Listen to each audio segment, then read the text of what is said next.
Hi, everybody. Good morning, good afternoon, depending on where you're joining us from. And good evening as well.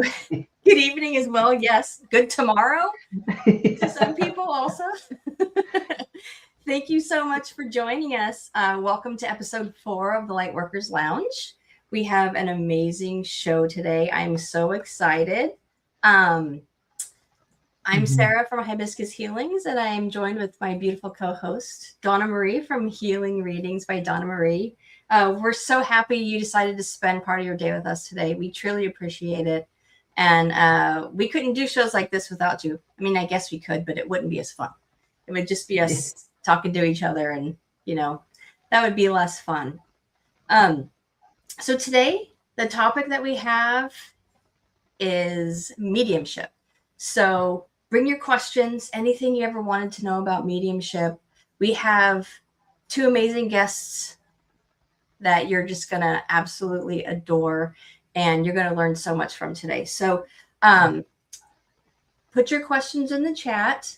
We are not taking personal questions today, but those of you who have been with us on the Lightworkers Lounge journey know that at the end, you will get one lucky winner will win a free reading by our guests at the end of the show.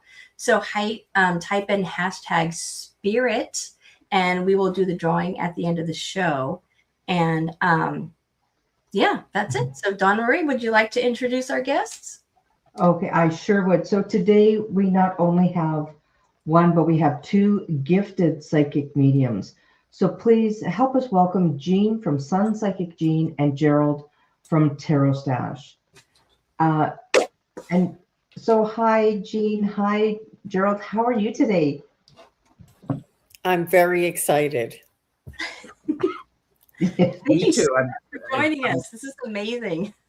I'm very excited, and I have a lot of nervous energy because I always want to provide information and from my experience with clarity and accuracy to help people. I don't want to confuse people. So I just decided to go with the flow. And if it doesn't make sense, the 3 of you are going to help it make sense to everybody.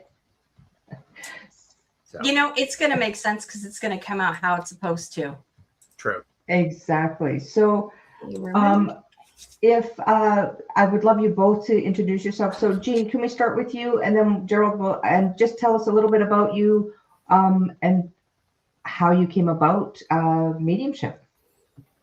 Yeah. So I'll start with the end. I don't gatekeep the most important part. The most important part is mediumship was and is the hardest thing I've ever had to learn and to develop. And it is absolutely the most rewarding, the most informational, the most life-changing, and the most support that I have experienced by going through this, not only in my own transformation in developing my mediumship, but just the awareness and the depth of information that comes through from your loved ones and from spirit guides and angels. It's mind-blowing, and I am absolutely surprised and in awe. Every time I do a reading, I learn something new, and it changes me, and it helps me to have belief and confidence and a knowing and a reassurance that there is no price tag on that, on contentment. And so that's a little bit about my mediumship. I did start with Reiki, like Donna Marie. I moved into crystal healing, then moved into shamanic energy healing, and then I moved into taking some psychic classes and went into mediumship. And oh my goodness, when I went into mediumship, all of those came in together, and I'm able to integrate them and make my readings, or what I offer and what I deliver, unique to me. Yeah. Yes, and that's amazing. I've seen you live, Jean, and I've had a reading from you, and you're phenomenal. Absolutely. Thank you. So yes, thanks for joining us. Gerald, please tell us, how did you get into mediumship? Like, where did this all come from? I started with tarot. I have always had a sense of knowingness, and very, very intuitive, very empathic. And about 30 years ago, I started studying tarot. And while I was reading tarot, suddenly I would be communicating stuff that I didn't know from where it was originating. And I'm like, well, that doesn't sound like something that I would say.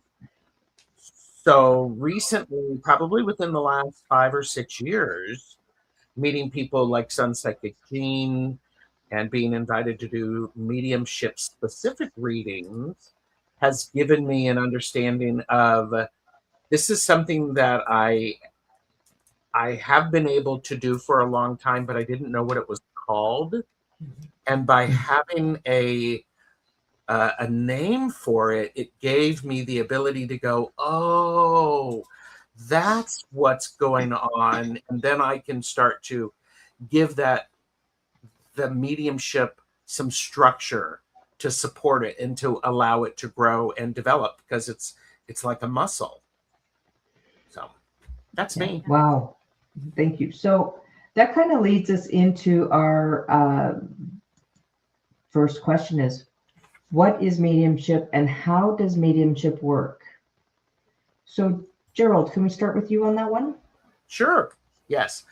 For me, mediumship is about connecting people with departed loved ones, or people who, I think a medium is someone who communicates with beings formerly in the physical world.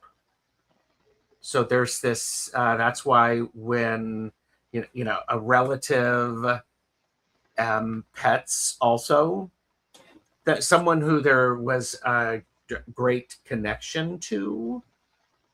And so that's how I see it. Yeah, okay, I'll just stop there. And how it works is it just depends upon the individual, but I am a vessel, so I am actually connecting with, and it's like a radio. For those of you who are old enough to remember radios, we actually had to turn the dial and you get the tune in and the frequency. This is where I have to tune in so that I can get clarity of that message from, as well as the energy from the person for whom I'm reading and the person for whom they want me to connect with.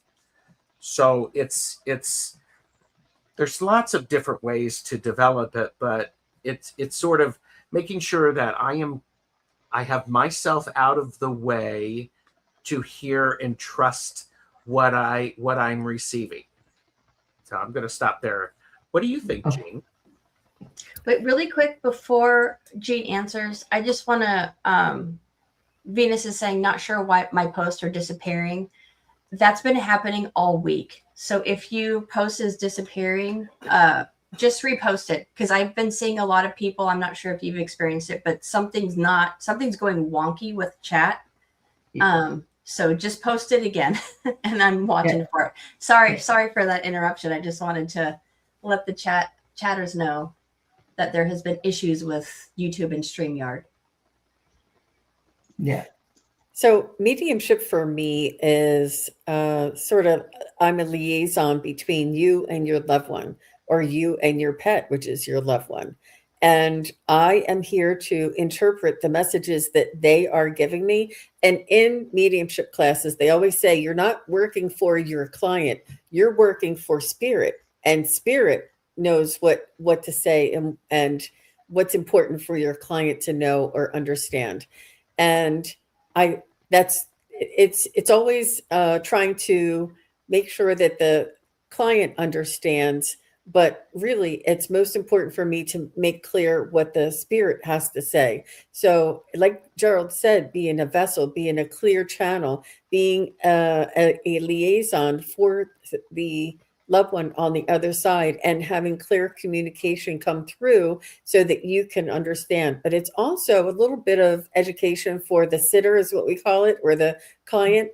And it's important for them to be open-minded, because sometimes information comes through that's for your in-laws or from your seventh grade teacher in high school, or it could be, and they showed me boots one time, and I'm like, well, I'm not sure why. And then they said it's the name of the town has something to do with boots. Like, keep just because I see something and I say something, try not to take everything literally. And they tell me this in our classes, don't take things so literally and think that the message is boots. It could be something around boots. It could be something that sounds like boots. It could be a name of a town, boots. But at this time it was literal boots. But just keep an open mind. So it's important for us to educate our clientele and our potential customers for them to understand what their participation needs to be in order for me to understand the clarity and the information that the spirit guide wants to communicate. So mediumship for me is like a liaison or like a three-way call. But I do, like Gerald said, try to stay out of the way and just communicate with you. Yeah, on the note, when you're speaking about how you might get the word boots, but it has nothing to do with actual boots, do you find as you've been working in mediumship and communicating with a lot of different past loved ones, do you find that there's different levels of how they're able to communicate? Like maybe there's some that can communicate more clearly and some that will use maybe a similar word versus like the actual words. I do. Because something that Jean said that I think is really important is as one develops their mediumship skills, you get to learn your language and what something means and how it connects.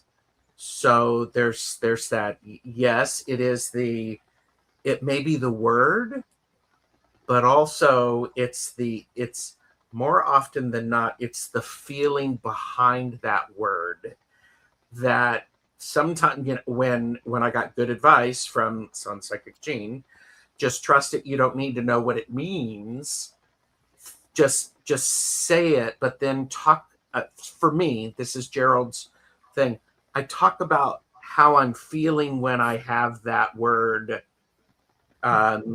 boots or powdered donuts. It's like I don't know what that means, but it's just important because I may not have the right word choice for the person for whom I'm reading, but that energy around it, they may go, oh, that's sort of like such and such. And I'm like, bing, that's exactly what that is.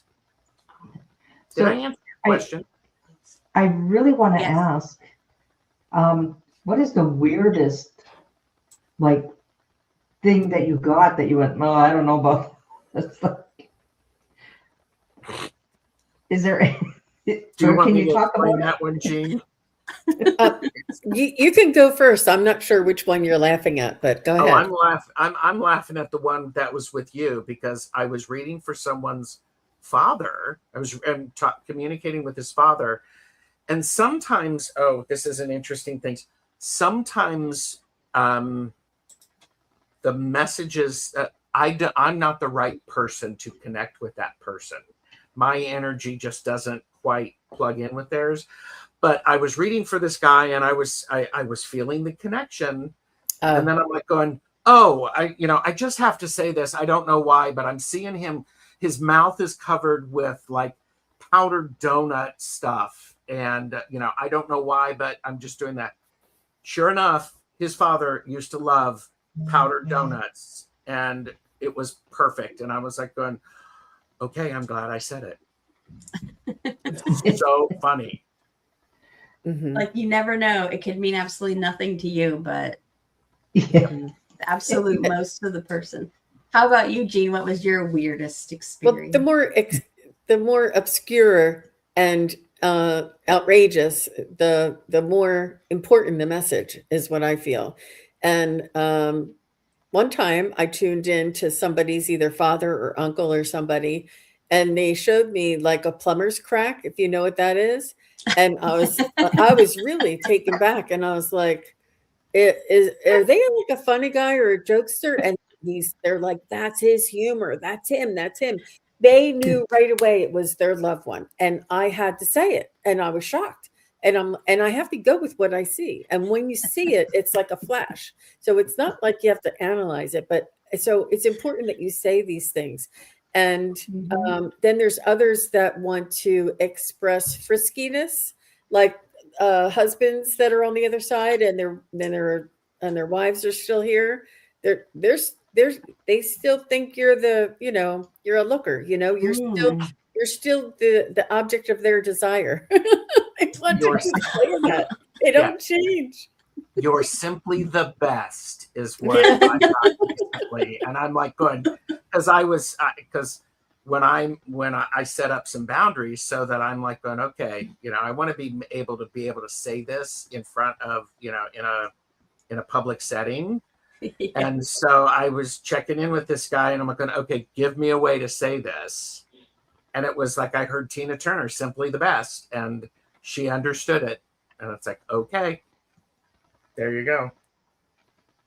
So before our next question, we do have some questions in the chat. So one of them is, can you be a medium and not a clairvoyant? And that's going to lead into our next question, actually. Well, I think that not all psychics are mediums, but all mediums are psychic.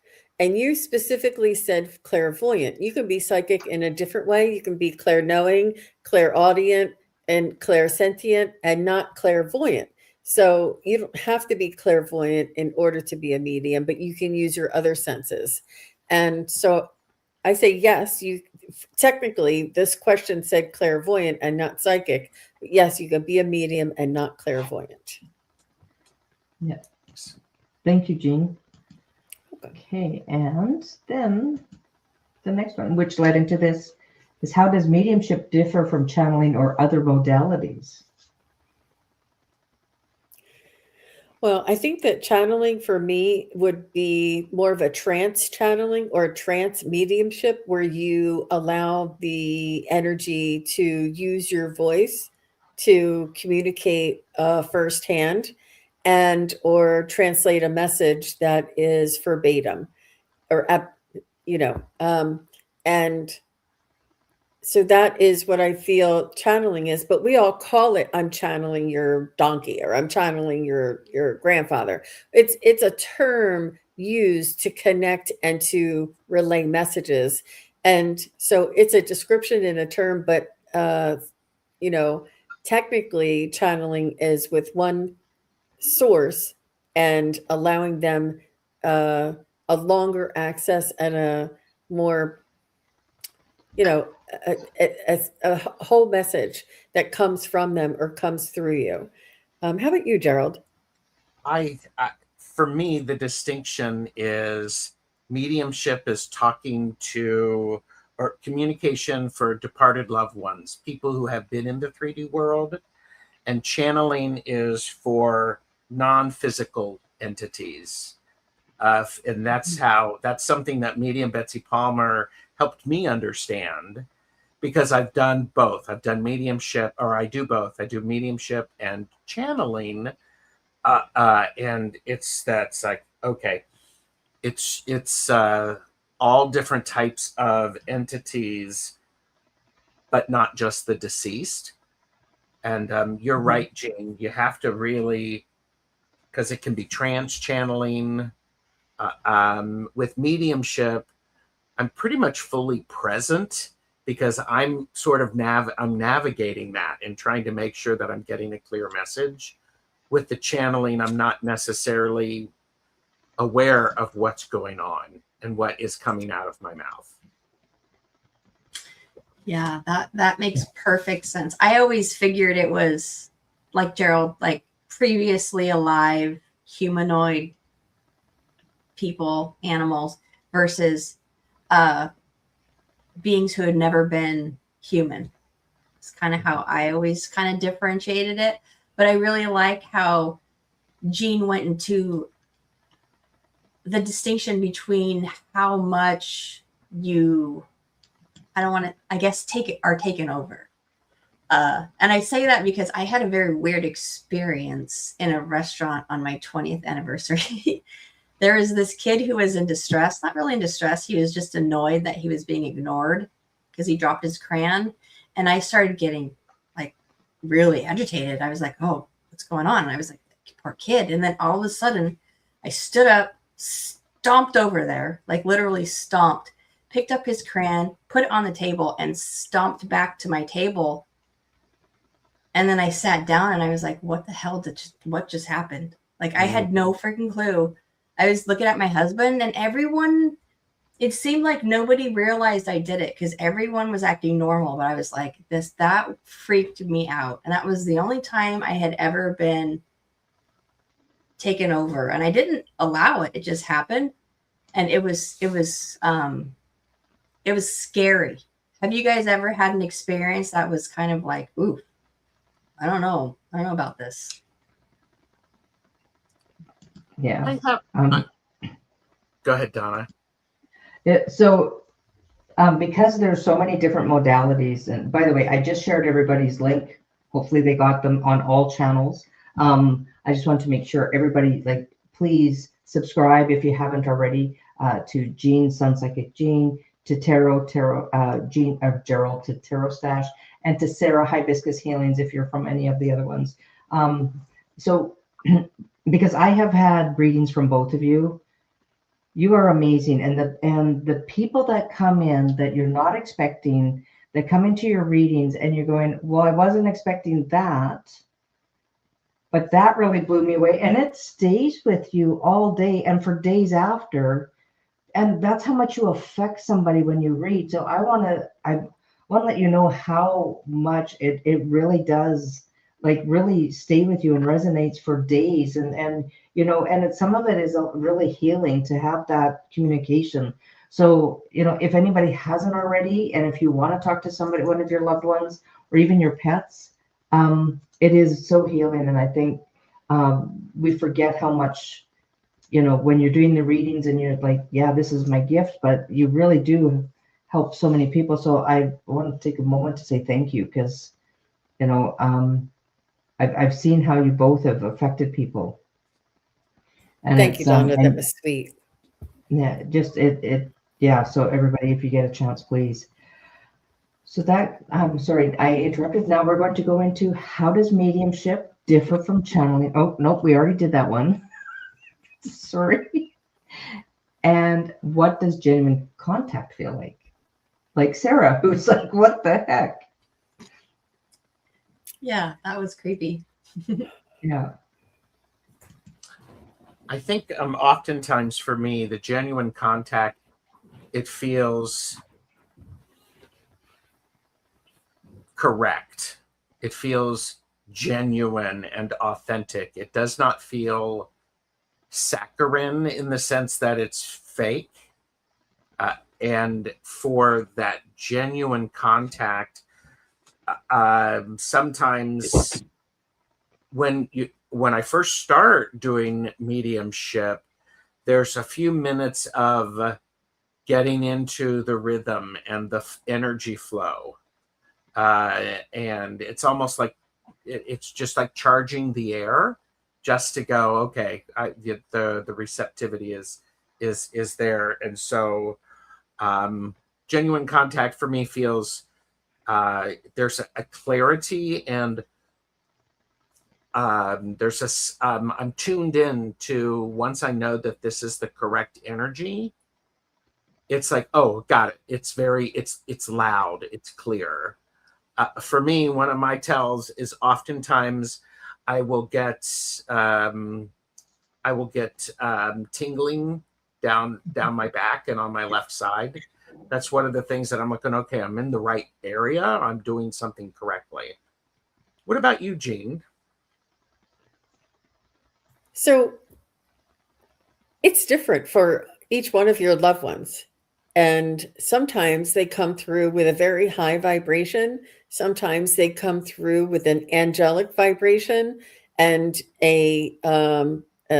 unconditional love overwhelmingly sending in. Sometimes they come in very shy, very hesitant, and non-communicative. And so each one is a little bit different. And it's important for the sitter or the client or the querent to participate and to validate whether or not they feel that this resonates with them. Because the loved one that we're connecting with is with you. They're not with us. We're not going, we feel it up here, but they're with you. They're always with you. They're always around you. And when we're connecting to your loved one, we go to your energy and then connect with your loved one. I feel it here, but it's still, I'm connecting to you. So it's my ability to connect to you and then to your loved one, but it comes through differently. So the genuine aspect would be the validation from the client or the querent. And when I feel that, it does feel like a magnet. Like I sometimes say it's like a party line out here, like somebody's grandmother Mary coming through. And I feel like a general holler back or a yes. And then once I say she wore dark red lipstick, yeah, she always wore dark, then I feel like a magnet comes in, and or there's a party line or a direct line that goes through instead of a party line. It's more of a pointed and refined communication that comes through, that I'm connected to her and only her. But even with that, sometimes other grandmother-like energies will come through blended, and other people in the chat will say, well, that sounds like my grandmother too. It is. When they come through blended and they want to take this opportunity while I'm speaking with that person to come through and share what they have to say. So the genuine aspect is about the validation is most important for me, but you can feel it too, like Gerald said. Yeah. So Whispers from Heaven with Jenny, she says, when you began hearing from the other side, did you begin to hear from one or two for a while, or did everyone come through freely from the beginning?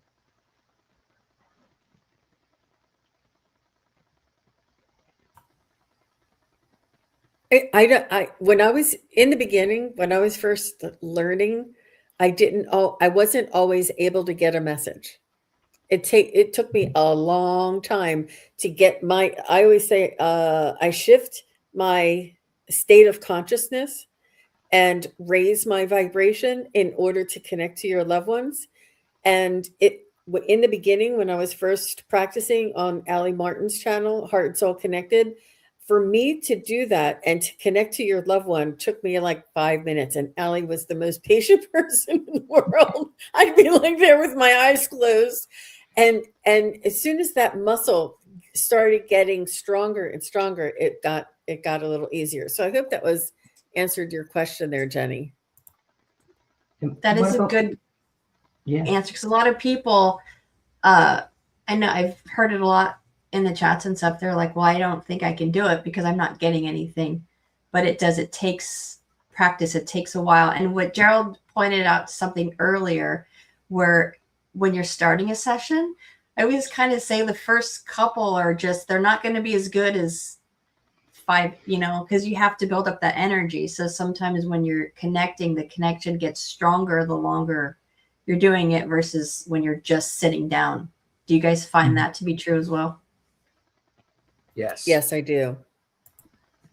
Yeah. Before a show, there's a lot of stuff that I'm doing that people don't see even before I sit down to get backstage. Because if I am not, I think a big part for me is I need to be fit and in the right spiritual frame to be able to be that conduit and deliver that message. And if I'm distracted, if I, haven't done the things that I need, said my prayers, set my own boundaries, that's an important thing. So, Jean, anything to add to that?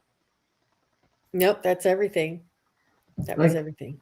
I know, like with others and myself, like when I start doing readings, sometimes I'll have spirit that come in, but I can't say that I'm a medium due to I'm not able to sit and say, okay, can somebody come in? Because they kind of come in when they want to. I'm not trained yet to get there. But I have more questions for you, Jean and Gerald, about classes, but we have other people asking them as well. So, so what does genuine contact feel like? We just asked that. Or did I just put that up? Yeah. And then our next one is, can anyone become a medium, or is it a special gift? In the same way that anybody can sing, but it depends on how much you practice and how much you have a natural talent and how much you love it and enjoy it and want to pursue it. And it takes work, it takes practice, it takes tenacity, it takes bravery, it takes putting yourself out there. So everybody has the ability to connect to their own loved ones, to connect to the other side. It's a very natural ability for everybody. And however, in order to do this for others and to do it as a YouTube or a profession, it's important for somebody to be dedicated and really well practiced. I love how you equated it to singing. That was beautiful. It just like click when you said that. Mm-hmm. Yeah, I think a lot of people, some people, it comes from the bloodline. Their grandmother had it, and so that's fine. And that's absolutely doable. I think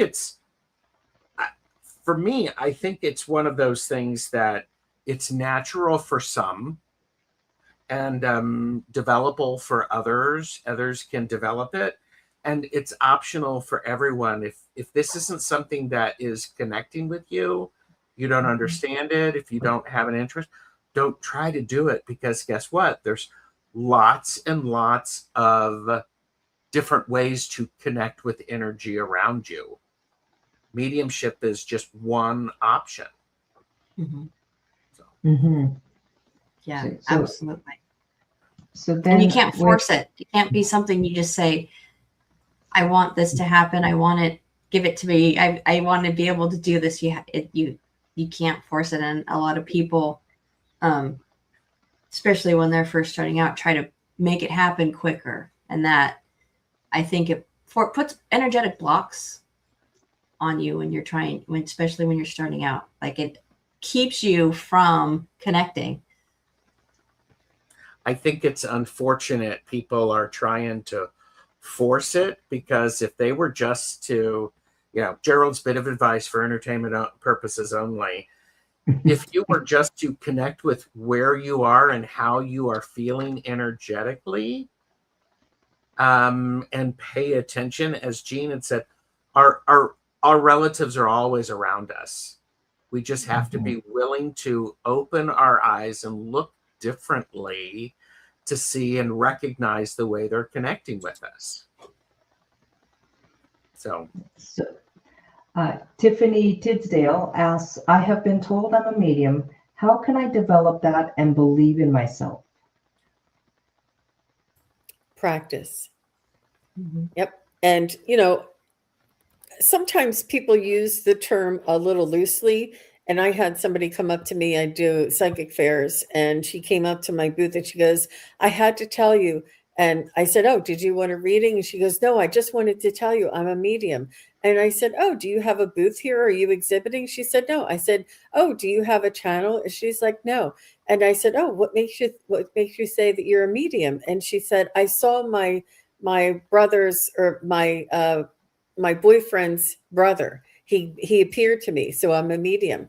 And technically seeing spirits is one part of it, but being a medium and having ability to connect to the other side, I think, are two different things. I think a medium is somebody that connects your loved one with you. A medium is somebody in between. If you see spirits and you talk to spirits, then you have that ability of connecting to them. It doesn't always mean that you are a medium. A medium would be somebody, it's this 3-person type of phenomena. But it's not that she couldn't be a medium, and it's just that she may not have been using the terminology in the sense that I understood it, which is fine.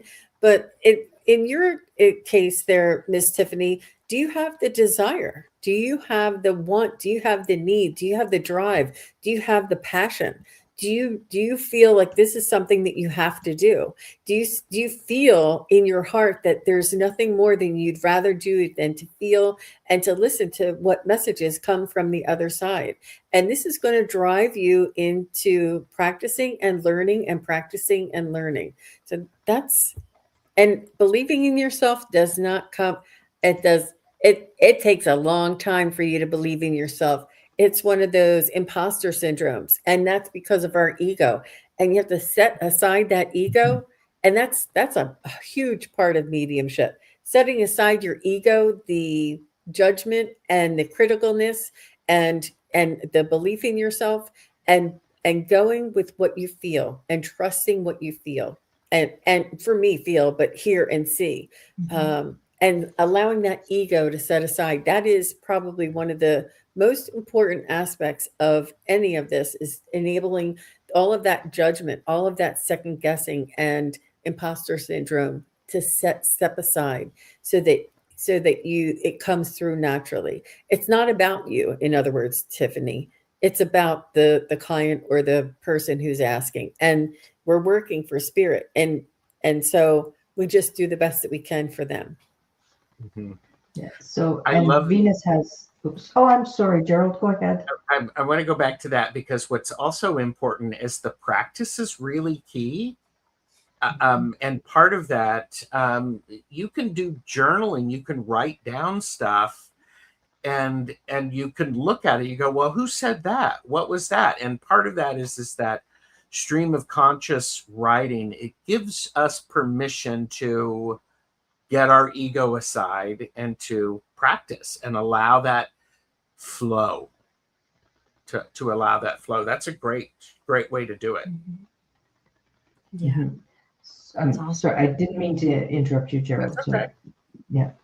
So Venus asks or says, I actually had my first and only clairaudient mediumship experience while in a chakra class of Jean's. I wasn't trying to connect, and it was totally unexpected. I was just taking notes in the class. So, yeah. Jean, do a lot of your students get that happening in your class? I think that it's an opportunity when we can tune into our own energy, practice our focus and centering and activating our energy centers. It puts us in that altered state of consciousness, of awareness. And these things can happen. It doesn't always happen, but I promise you, it will happen more and more. The more you do focus and balancing and open awareness, it will happen more and more. And this is why I say it's very important. And, in the beginning, to activate your energy and move into an altered state of consciousness may take you 30 minutes or an hour of meditating before. And now that I'm practiced at it, my energy, my body, my spirit guides know that I can just use the zipper method and go from my root chakra all the way up and tell my spirit guides I'm ready to go, to come in to protect me, and all those. And it's within, less than 5 minutes of preparing. But the more you can center yourself, focus, and open up that awareness is really a large part of it too. Yes. Gerald, have you had that with anybody that you've been working with, that open, like you seem to be like a conduit for them to open up? Sometimes when I do tarot readings, tarot is oftentimes a connection. It's a key for me to be able to go into mediumship or channeling. And it's just a thing that I do. But I have had people who, when I've described someone who's made their presence known, they get that. And with one of my readings, I'm asking people to, well, you tell me what you're thinking. This is your time. Maximize it. And if this is not making any sense, tell me, because we'll just do something else. But oftentimes it's making it, well, and it's just like with anything, with learning a new skill and that imposter syndrome. Hi, my name's Gerald. I still have imposter syndrome. Yeah. But I mean, and Yeah. part of it is knowing that that's what it is, and understanding that that's my ego. And sometimes I've actually had to take myself out. I've had to go, you know what? I'm this is not the day for me right now. I'm struggling. And Yes. and that's courageous to be able to go, you know what? I'm not at my best. Yes, it is. Absolutely. That's when Absolutely. I take like a month off and I go, I'm not doing any readings because I'm not feeling, I'm yeah. Well, and also it's so important. I'm not a healthcare provider, but I'm thinking about people in healthcare. It's just like they're taking care of themselves. They're washing their hands. They're doing the right protocol. When one develops a protocol for themselves, Jean, I love the zip up. It's a great technique to get everything lined up. And that's just something to pay attention to. And that's where journaling and making notes about your experience can be extremely helpful. Yeah, absolutely. And Jean had mentioned something, was it yesterday? You were doing a show on talking about pendulums, and you're doing pendulums, and you were saying how you had asked your pendulum who you were talking to, like, who's talking through my pendulum. I did that with my channeling. I don't call myself a medium because I haven't practiced enough, but I do get channeled messages. And I was like, I really need a distinction between if it's actual, like a channeled message, or if it's me, like putting my opinions in something. So they said, you're going to have no feeling towards it whatsoever. So when I get a message, I have absolutely, like, it's like I'm blank. Like, I have no feeling. I have no judgment. It's just like, I have no connection to it at all. And that's kind of how it helped me kind of have more faith in my readings, because I was like, oh, I don't feel anything. So this is definitely not mine. And it helped me get more confident. I have when I get somebody who comes in that I can feel their energy, and then sometimes it's words that I've never used or I don't use. And then I'm like, okay, I'm going to say it anyways, but it makes sense to the person, but I don't have that control. So, it's like they come in when it is meant for people to get their messages. But so I just have a couple questions, but then I want to ask, like, where would we go to get some training, to follow up and get training on mediumship? But Venus, she carried on with the conversation, was when some random spirit came to me, giving me his name and the person who murdered him. I would love to be able to hear my dad or sister that well. Any comments on that one? It's always hard to read for yourself. And yeah, it can happen, and it will happen. But it's about your trust in that it's your loved ones. And one way that you can build on your dad, your sister, is to ask them for signs, synchronicities, and or numbers, and or and whatever you do see, attribute it to them, give them the benefit of the doubt, and build upon that. And it'll help that connection and your trust in yourself. It's about us stepping out of our own way and believing it. That's a huge part of it. I also think part of learning to be a medium is also being able to set boundaries of when you are available and when you're not available. And that's something that comes with some experience, because I think it's really important to If you've got something showing up and you don't want it around, that's something you want to, Gerald says you need to address that, because that's takes out of your free will, and I would use some caution around that.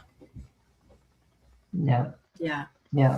Because the very first time that I actually saw and actually got a message was actually from my half brother. He lived in India, across the world, and he came into my bedroom that I just moved into. Nobody knew where I lived, and he goes, I said, what are you doing here? Like, I literally saw him, and I go, what are you doing here? And he just told me, he goes, just tell Dad I was here. I did what I had to do. Now it's for my time to go. And I was like, what the heck? And then next morning at 5 a.m, my phone is ringing to tell me that my brother had passed away in India.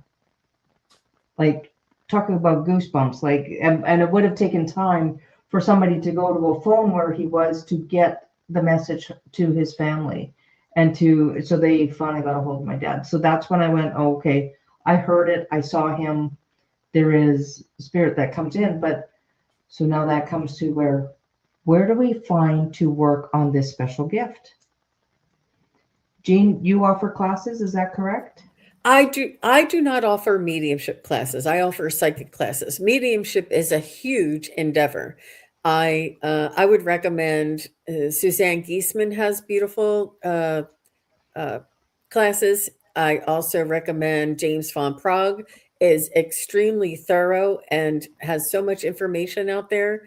And also, I believe that Gerald and Val K. Do you still do your mediumship with Val K. Butterfly or dragonfly crystals? It's an alchemy class. It's a manifestation, alchemical manifestation class, and we're doing another one in March. So it's not mediumship, but I would say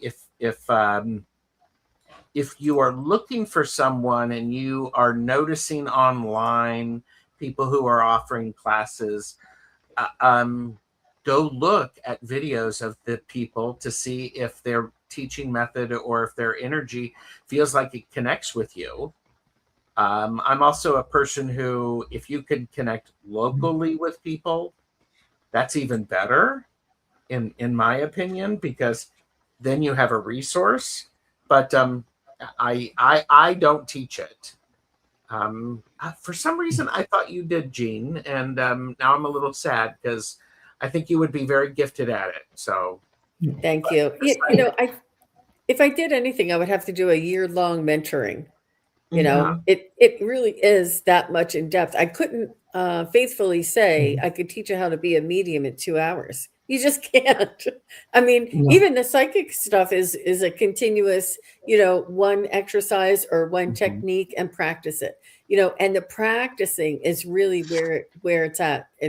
And after the classes that I took, we practiced. I had my own practice group with a lot of the students that were in the classes back in when, COVID time. And I had practice, and we would practice once a week at least. And it was through that practice that I developed. And you don't get it every time. People are like, nope, that doesn't resonate with me. One time somebody said, I want a message from my nephew. And I said, he's a little rough and tough, right? Like, she's like, nah, he's a little bit like clean cut. So I'm like, okay, let me see. So I asked the rough and tough guy to step aside, and I'm tuning in again. I'm trying to tune into her nephew. And I said, does your nephew like to ride motorcycles? He's showing me motorcycles. And she's like, no. And then she said, oh, that's my brother. And my brother is rough and tough and like to ride motorcycles. And her brother had such a heartfelt message to tell her that was so important. And then as soon as the brother came through, and I'm getting chills right now, as soon as the brother came through with that important message to apologize for leaving her with all the mess in her hands or whatever it was so he needed to let her know. And then the nephew was able to come through and give her a message. But there's a lot of nuance. There's a lot of it, and sometimes you just have to do it in order to learn about it. And practicing and having these experiences through practicing will help you to build and to develop your own skill and your own techniques yourself.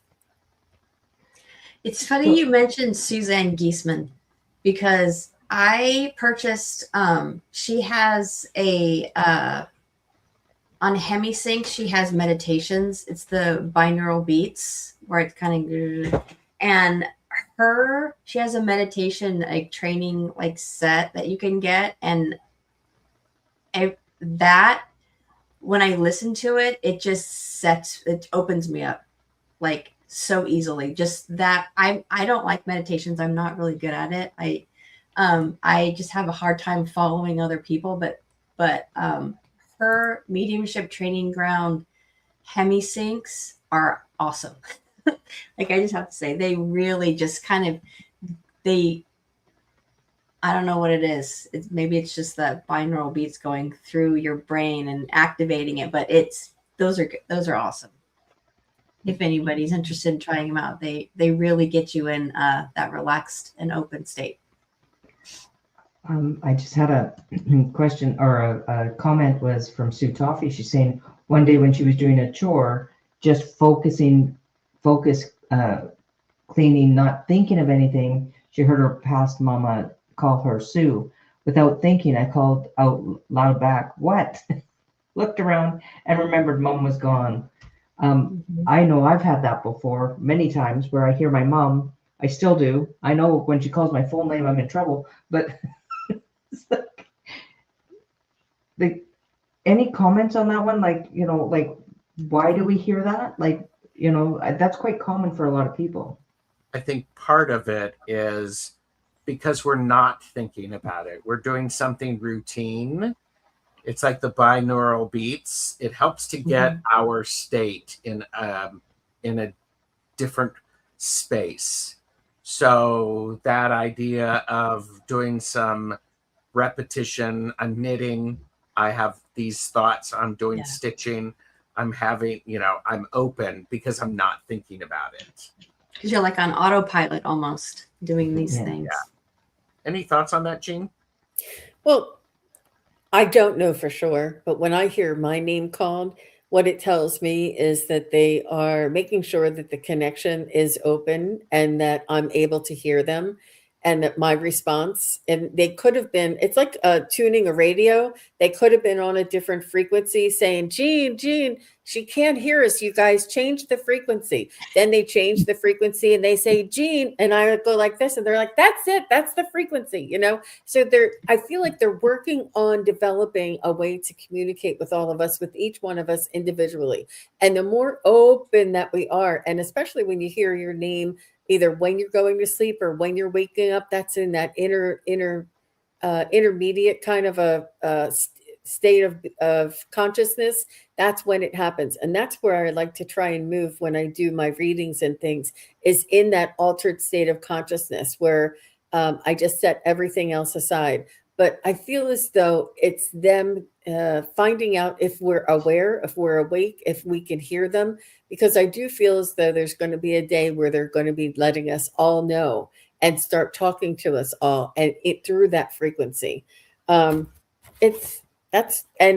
sounds really far-fetched, but that's what I believe. When you said tuning in that dial, Linda D. Gonzalez put a comment in. I'm trying to find it, but she said that earlier, that it's like tuning in that dial and getting into that frequency. So is there any special audio stuff that you listen to prior to you starting a session with your mediumship at all? Gerald, do you want to take that one? One of the things that I do is I have meditation music that works for me because it's a meditation that I've done for a long time. What it does is it just energizes the energy around me and makes me more linked in. It's like the idea of ritual, doing something over and over and over again is extremely powerful. I grew up going to Catholic Mass, And frankincense is one of those things that's a very powerful scent for me. And before I sit down and I do any readings or any shows, I'm burning frankincense because it gets me in that mood, gets me in that mode.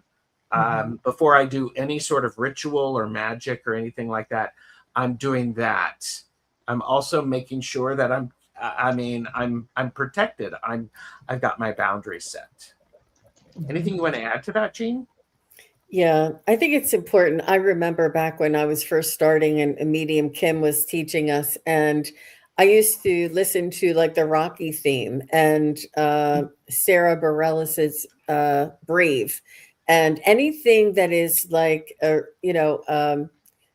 Kelly Clarkson song or a Queen song or whatever it is, but that Rocky song, that really does energize me and raises my vibration and makes me happy, hopeful. And it's about me raising my energy. And that's what taught me that it's important, not only what I listen to, but just the fact that I raise my energy.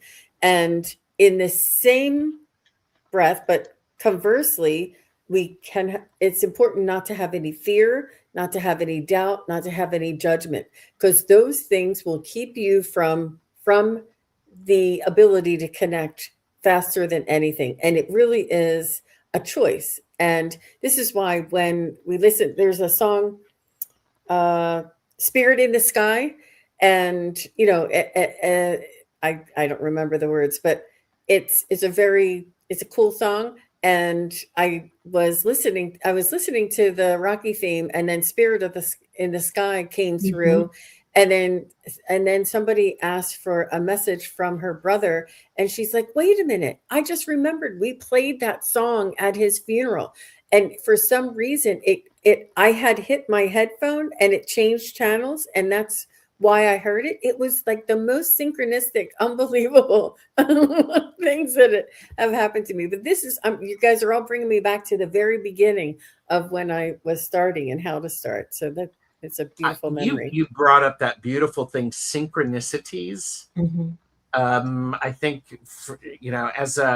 when I'm doing mediumship, the synchronicities, it's just like, okay. But also, as Jean said at the beginning, it's the synchronicities that our loved ones are using to get our attention. It's like, okay, there we go.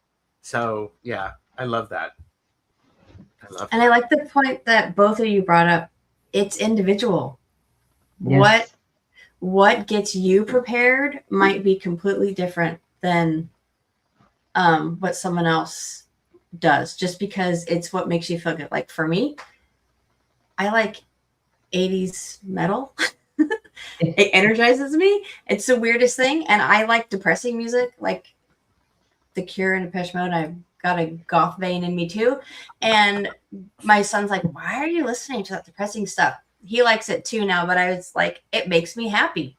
I don't know why, but it makes me happy. It puts me in a good mood. It does the opposite of what it does to other people. So what you listen to, what you resonate with is going to be very, very personal. So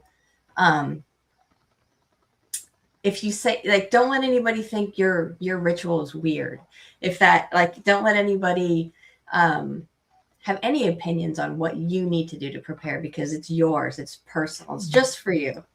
I love the idea. It's as if people think your ritual is weird, that tells me you're doing it correctly.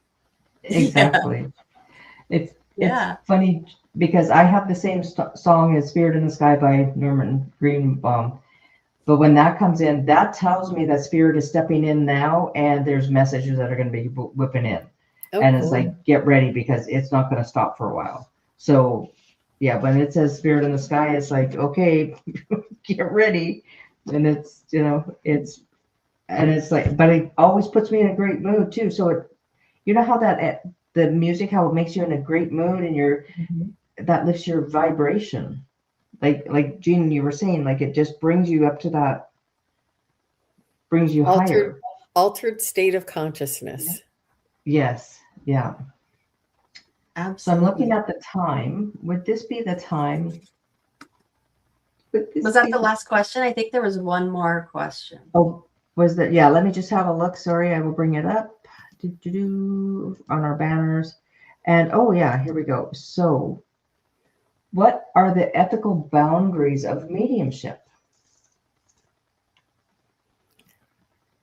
I always like to bring this question up when we do shows because I think their boundaries are important for both the sitter and the reader. Mm-hmm.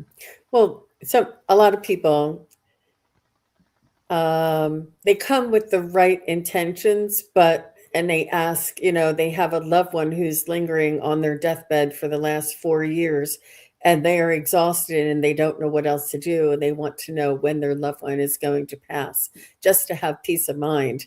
And I cannot tell them that. And even if I could, I wouldn't. It's not my place to tell them that.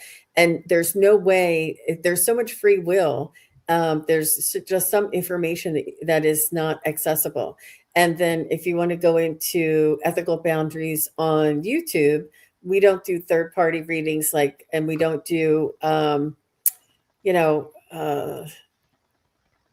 it's about, if the information that you want from your loved one, about the will or about the money or why did they leave me this, it has to come from a loving, something that's going to be in your highest good, that's going to benefit you. And when it goes into the money or into the greed or into the, well, so and so got this and did they take more money and why did they, it's really just gets into that situational and the appropriateness, and a lot of people do worry about that, the belongings and what's left behind, and trying to ask their loved one about that. And they tell what they've told me, just as a blanket, is it's like a Monopoly game to them.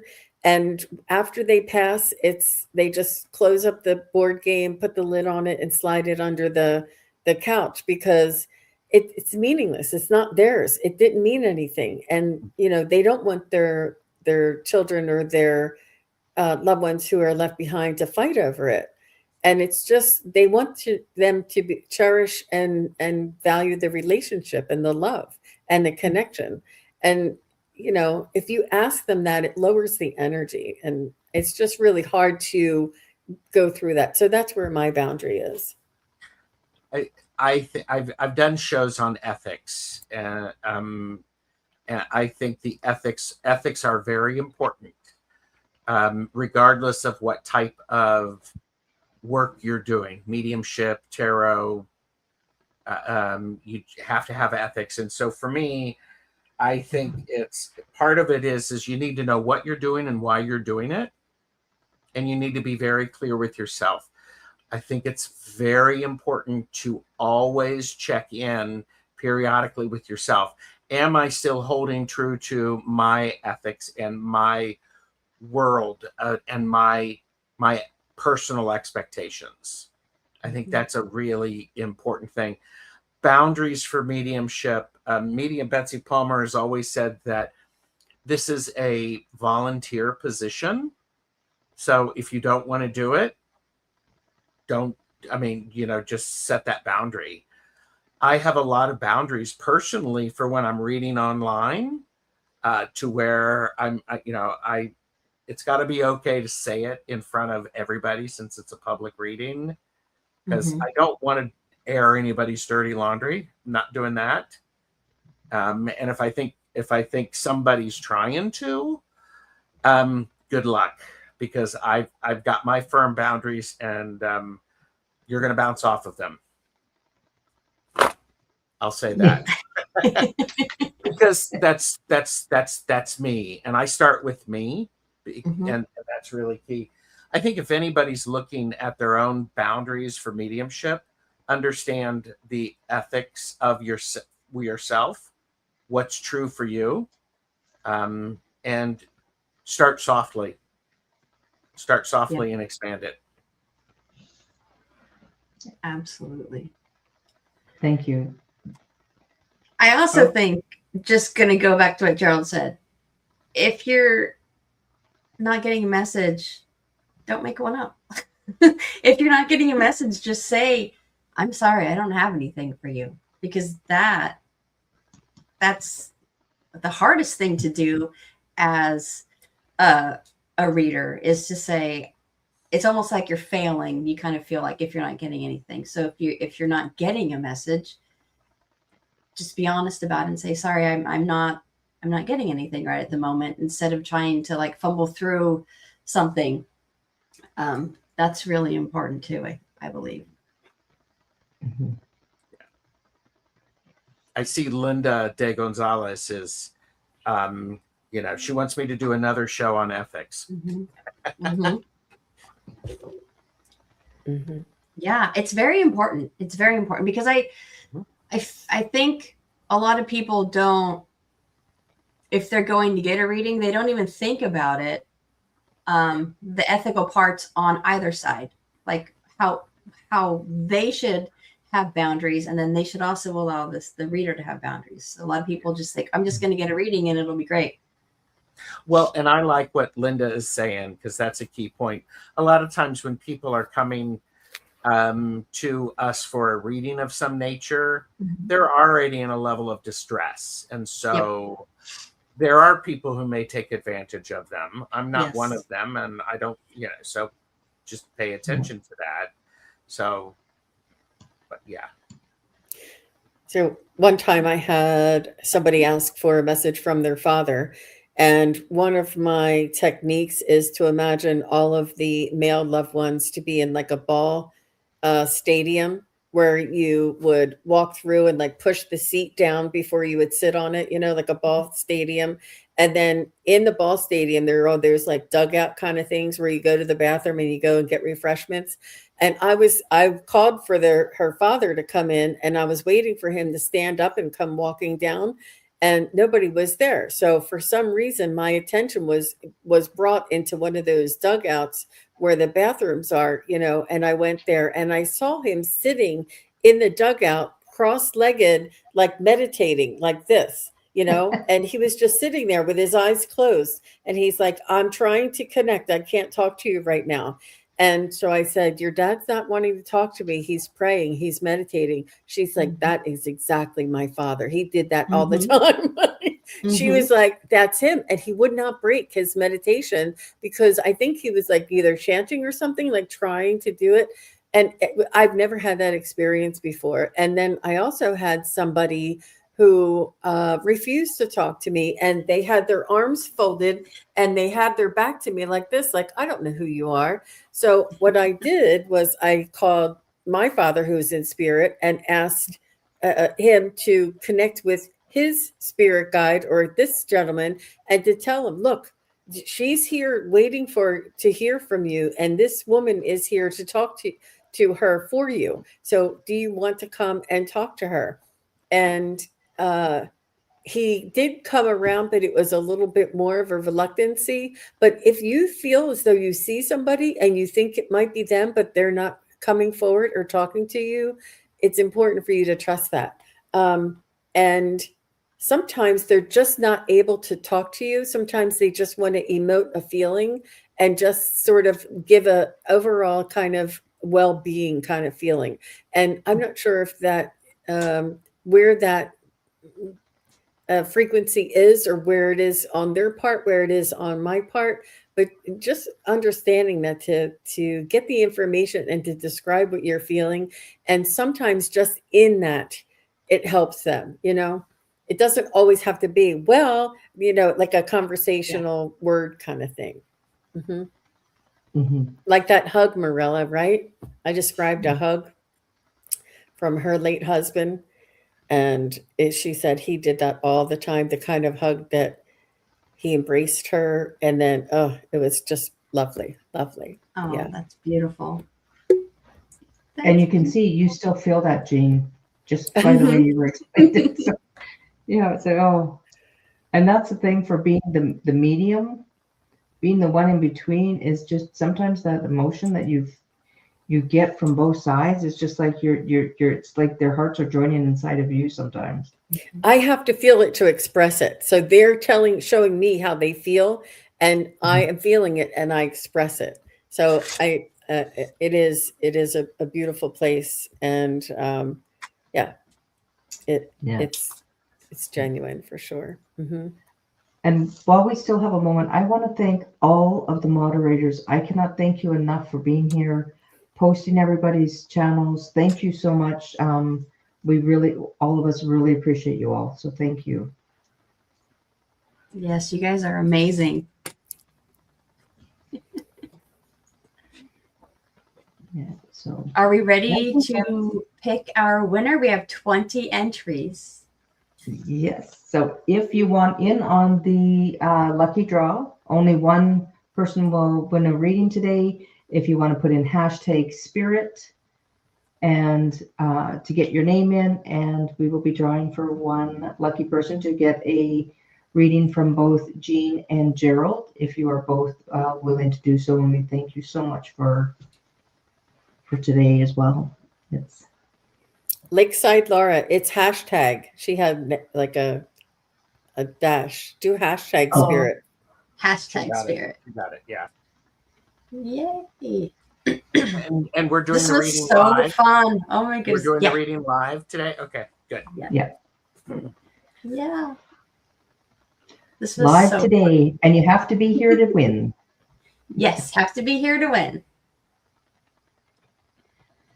All right. Let's see. We have 28. So I'm gonna pop it up, and we'll see who the lucky winner is. This is a great time that everybody can like and subscribe to all of the channels. Links are below, everybody. Yeah.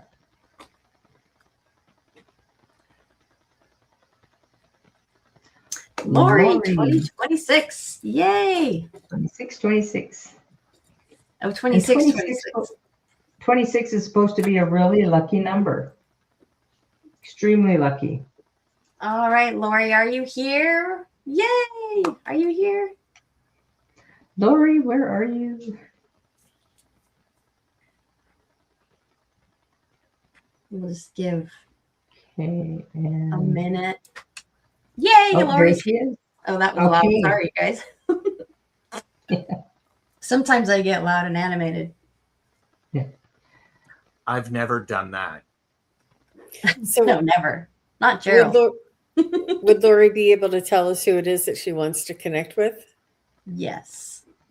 Yes, please put the name of the individual you would like to connect with in the chat, Lori, please, and we'll pop it up on the screen. And their relationship to you will help. Yes.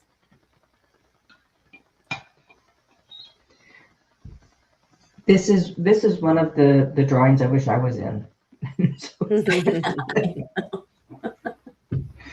Well, Gerald and I do mediumship only shows. We do many shows with Wisdom Seeker Joan and others. And okay, her dad, Donald.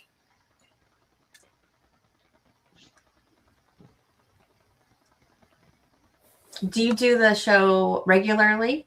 Yes, monthly. Mm-hmm. Is it on a specific day? No. No, just monthly. Yeah. Okay. Mm-hmm. So hit your notifications so you don't miss out on those shows, because they are super awesome to watch. They're super fun. And just the feeling in that show is amazing. So the first thing he showed me was a menorah. Does that mean anything to you?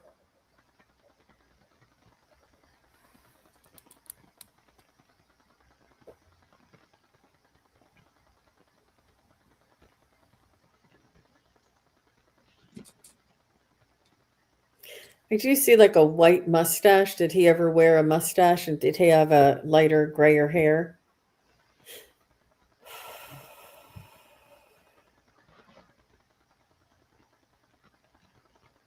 He's showing me gloves. I don't know if he did like heavy work outside that he would need to wear gloves that sort of came past his wrist.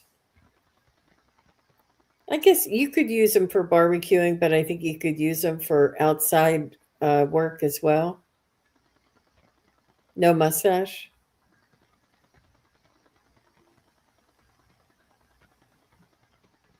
Does any of the other information come through?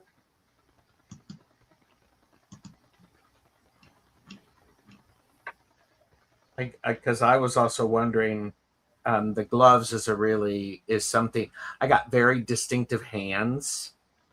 There's something about his hands. They look like they've done some work. So, nope.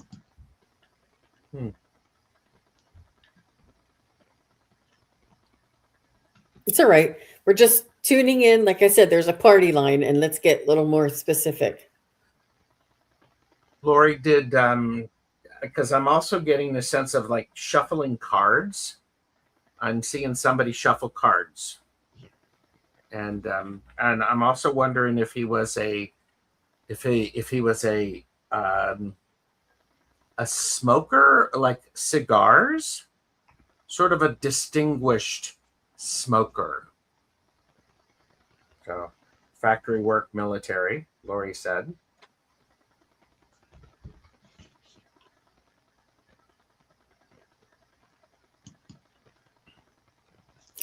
I'm seeing mushrooms.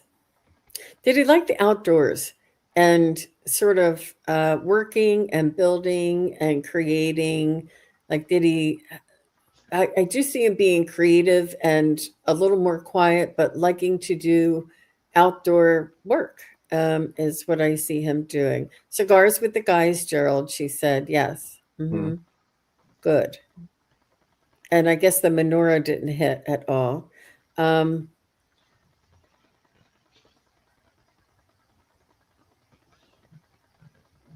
I also see him, he's got like a handkerchief that he's like wiping his hands off. It would be something that if he were working on a car, or there's some like oil or some sort of grime on his hands, that he always had a handkerchief, something to clean his hands off because of the nature of the work.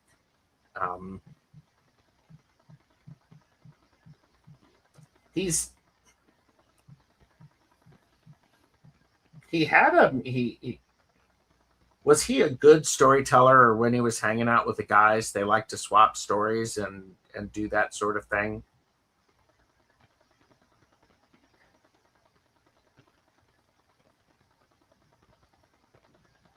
He's also showing me himself in the kitchen, like doing domestic cooking or cleaning. Like some men just, or some dads really,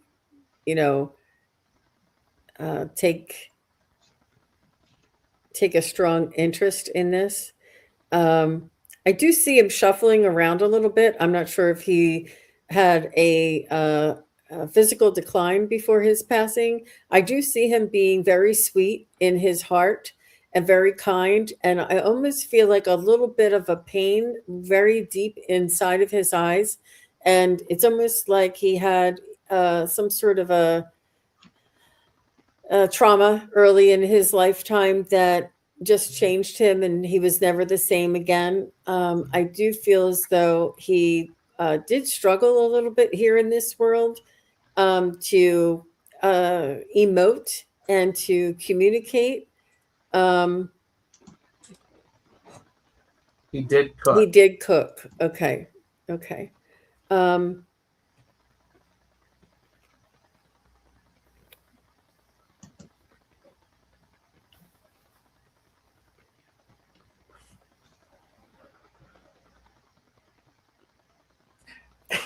I was just picking up a feeling of,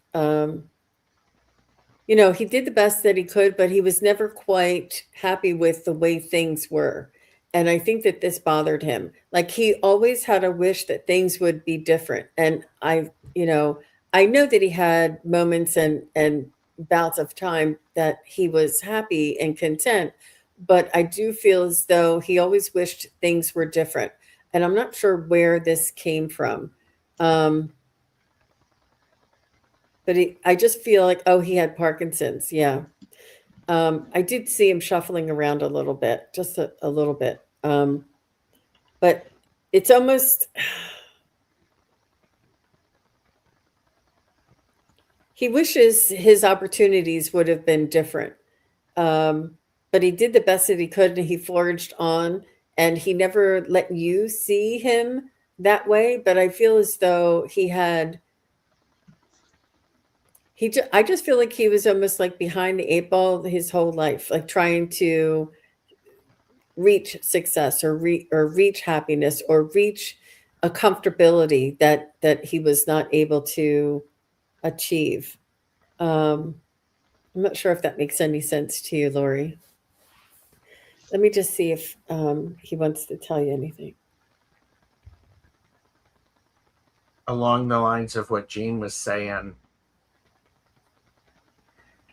he was behind the eight ball, a day late, a dollar short. He tried. He also was. It felt like, Lori, he was trying to not make it seem to you like you didn't have everything everybody else did. I'm not sure if that makes any sense. He was doing the best that he had. But that's a lot of times what people will do. Okay, Lori said yes. He also keeps showing me some sort of a recipe. He's pointing at it, and he was very pleased with this recipe. I don't know what it is, and I'm like going, is it barbecue? And he's not telling me. And is it macaroni and cheese? Is it not telling me? I'm not sure if it's the grill or he did something with the grill, but he used to make something that he made pretty frequently that he really liked, and he's encouraging you to, if you can make it, because that would be a great honoring for him. If you were to make it, that would be like saying his name, which is powerful. Very true, Gerald. Very true. So I just have a little message from him. He's asking that you consider being grateful for what you have, and life is worth living and being grateful for what you have. And it's worthwhile going through those lessons. It helps us to grow. No matter how dire, no matter how compromised, no matter how much you don't see yourself achieving, it's really important for you to appreciate what it is that we currently have at this moment and to be grateful for it, because it is not in your highest good to put yourself down or to point out the things that you don't have. It is always in your highest good to be grateful and to focus on the things that you do have, and to, be grateful for the life that you do have. And I feel as though he may have wished that he saw the value in his own life exactly the way it was, and not hoped that things would be different. And it's always in hindsight 2020, but he just wants you to know, when you get to the other side, it's not going to make that big a difference. Just enjoy what you have and make sure you're grateful, because it's all worthwhile. And don't worry about, don't sweat the small stuff. And he just wants to give you that little hint. And she says, beef stroganoff, and we just made it the other night. He's with you. Wow. Yeah, that's great. That's great. And I think going along with what Jean was saying, the idea of make the best of what you have and fancy it up. Add that little sprig of parsley to it, just to elevate it to that next level. It's like the best thing about chicken soup when you're sick is the fact that mom made it and it's filled with love. It got me really emotional. He tried to do everything with love that he could. And I mean, that's really powerful. So, that's beautiful. Can I add something? When you said spruce it up with a sprig of parsley. This mustache thing, Jean mentioned the mustache. I think he spruced up his looks in the afterlife because he always wanted the mustache. that's like, because the whole time I was like, I agree with Jean and the mustache for some reason. I think he's trying it out. Wow. Thank you, Lori. Yeah, thank you, Lori. Well, thank you both, Jean and Gerald. That was really touching, that connection and the, you know, spruce it up. I just heard this pizzazz. Like, yep. But it was Gerald with the fan. I'm also, and I'm just curious, Lori, if he had some accident with his hands at work. Because I keep seeing his hands. They're very distinctive, worn.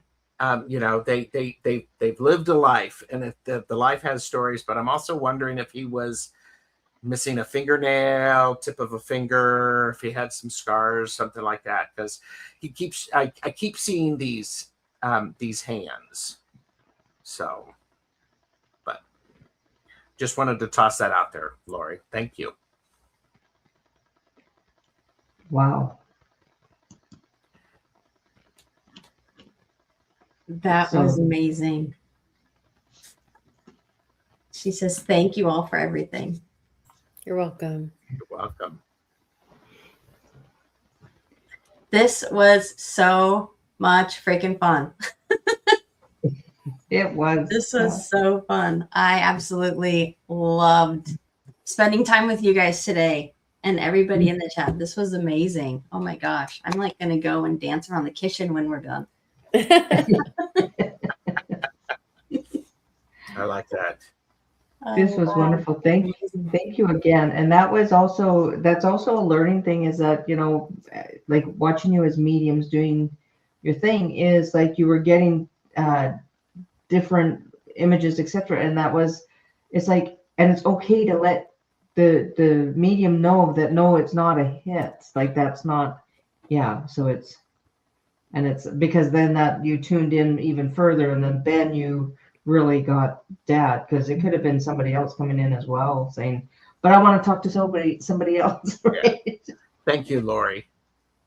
I wonder if it has to do with the Parkinson's, and that's why it maybe affected his hands in some way. And that's what you kept seeing. And, or maybe it's a grandfather or somebody that he's over there with. He wants to communicate this for some reason. So if it's not your father's hands, is there somebody in your family or somebody that you know that has an issue with your hands? Because you can say, well, it's not him, but my brother has something, you know, or his brother had something. Like there's always a reason for the message that's coming through. Mm-hmm. So wherever you can place that, and it could be for somebody else here in the chat as well. Just because we're in a public forum, that sometimes does happen. Mm-hmm. Mm-hmm. Absolutely.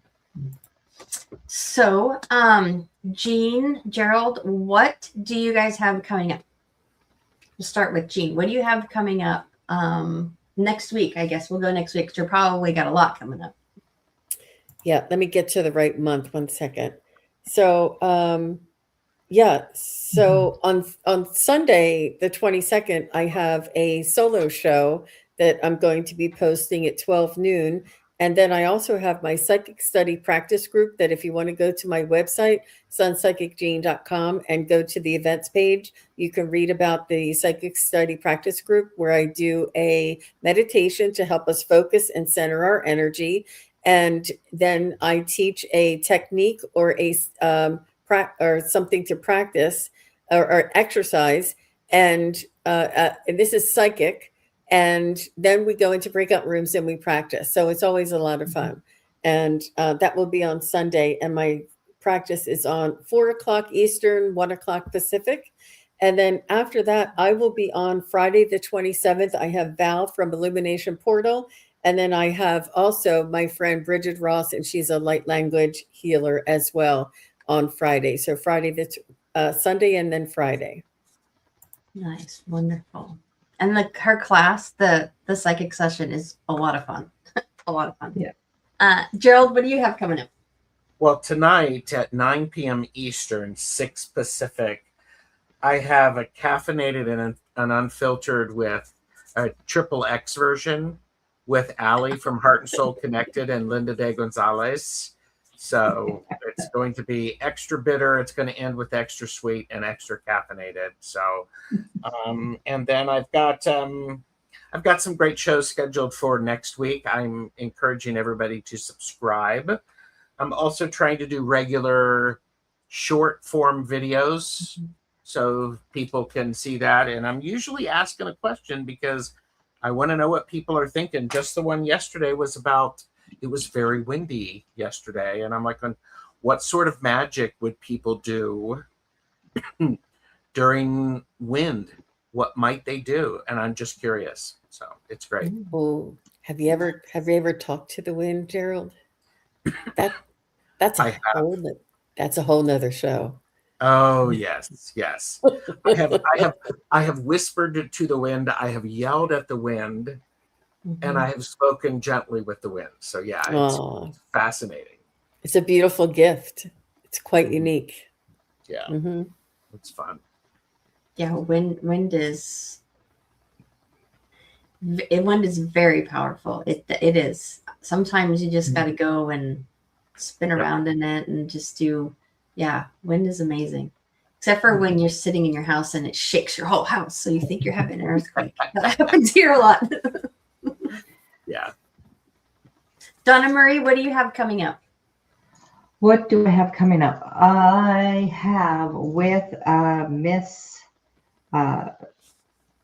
messages from heaven with Jenny. That's tomorrow morning at 9 a.m. Pacific and 11 a.m. I think that's the time. Sorry. Let me just double check. It is at 9 a.m. Yeah, and 11 or 12 p.m. Eastern. And that is Jenny's coming out and she's doing the oracles and the rods if she wants. And I'm excited to have her on. And then I think the next week I'm going to be doing I'll be coming on live on my own. I don't know what day yet. I just have to see what my schedule is. But I just want to say too, with anybody, if you have a chance to even go into Jean's practice sessions that you offer, Jean, I've been to one and for a few weeks, and they're a lot of fun, and you get to practice your psychic abilities and it's a lot of fun. So definitely check out Jean's site and also Gerald's page. Thank you. Channel. Yeah, thank you. And then of course I have. Go ahead. Sorry, Donna. March. We have. And Sara, what do you have going on? I was going to say what I love about the practice sessions and groups is you get to meet so many wonderful people. Like people you're like, oh, I've seen you in the chat. I've seen you. Like it's just such a wonderful feel. I love that. I love that. Oh, I have a link on my page.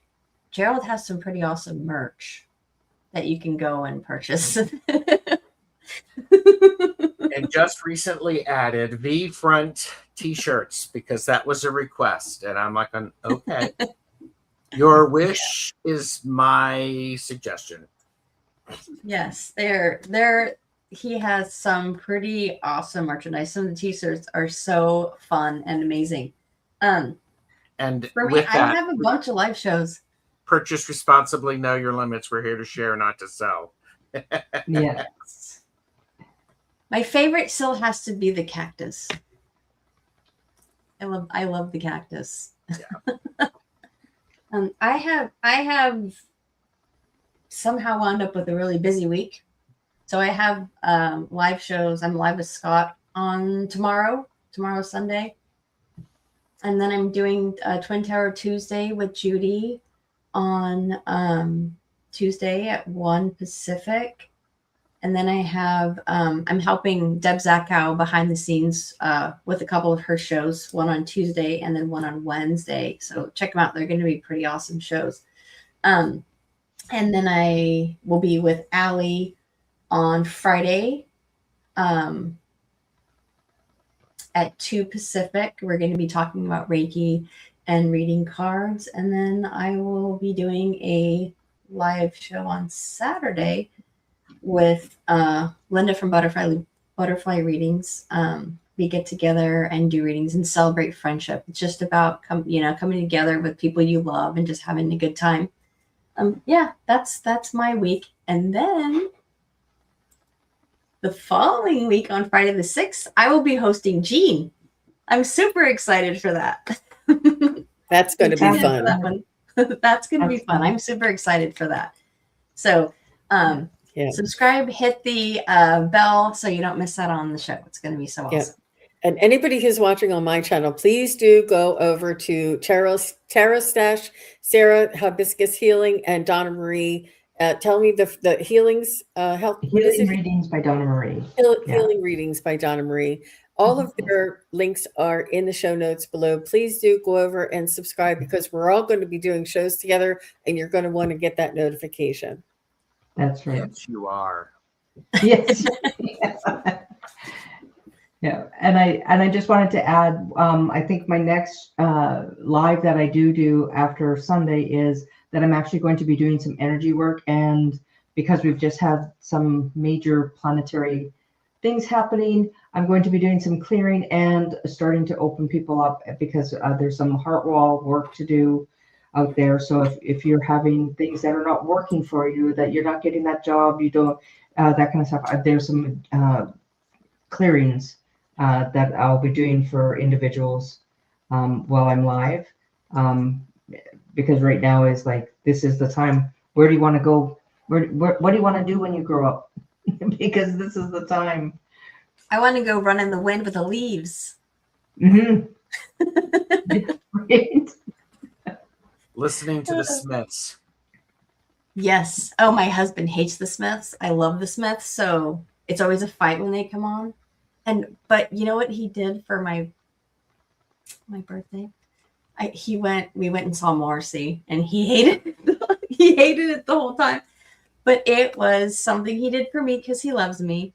Nice. But yes, listen to the Smiths. I like that.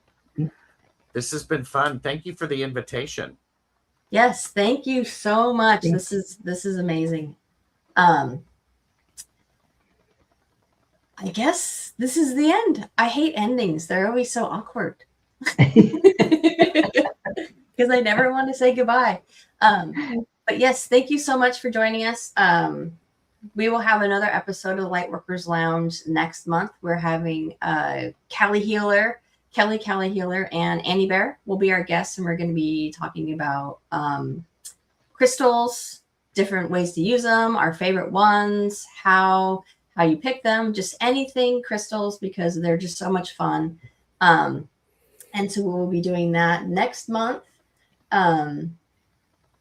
Yeah, that's it. And I look forward to watching everybody's shows. Tonight, I'm going to get sassy with Gerald and Allie and Linda de Gonzalez. So I hope to see everybody in the chat. Yeah. Yeah, I have to get a little bit of that sass tonight because, you know. Well, also, Deborah Zachow's on with me on Monday afternoon. And we're also going to be a little sassy and caffeinated and unfiltered. Nice. That's going to be awesome. And when you brought up Annie Bear, I am going live with Annie Bear on the 25th of March. Nice. Yeah. So I'm looking forward to that because she's just lovely. Yes, that's awesome. Yay. Awesome. All right. Well, this is goodbye. We will let our guests go. They have things to do. All right, everybody. Thanks again for joining us. We'll see you next time. Bye, everybody. Bye-bye. Bye.